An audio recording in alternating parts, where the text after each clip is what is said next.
Na wanasema popote ulipo, karibu katika anga hizi za Kakano TV. Kipindi hewani ni michezo na wachezaji. Tuanze hapa nyumbani ambako hapo kesho katika uwanja wa Nyayo mechi ya Super Cup itakuwa inachezwa kuashiria mwanzo mpya wa ligi ya msimu wa mwaka 2026-27. Gor Mahia dhidi ya Tusker. Ikumbuke kwamba timu hizi mbili zitawakilisha Kenya katika mashindano mbalimbali. Gor Mahia watawakilisha Kenya katika mashindano ya kombe la klabu bingwa barani Afrika, nayo Tusker itawakilisha Kenya katika mashindano ya mashirikisho barani Afrika. Kwa hivyo barabara zote za jiji la Nairobi na viunga vyake zitakuwa zinaelekea uwanjani Nyayo kuanzia majira ya saa 9 kamili. Tuashiria hayo mbali, tuelekee nchini Uingereza ambako ligi ya EPL iling'oa nanga hapo jana.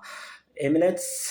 Arsenal walikaribisha Coventry mechi ya kwanza ambako Coventry walilambishwa sakafu 3-0. Coventry inaongozwa na aliyekuwa nahodha wa Chelsea Frank Lampard. Katika ligi ya EPL hivi leo mechi nne zitakuwa zinagaragazwa katika viwara mbalimbali. Uwanjani MKM, Hull City itakuwa inaikaribisha Manchester United, nayo Everton ikaribisha Crystal Palace, Ipswich ikaribishe Sunderland, Nottingham Forest ikaribishe Leeds. Mechi ya kufunga kazi leo jioni kuanzia majira ya saa 1:30 Brentford watakuwa wanaikaribisha Tottenham Hotspur.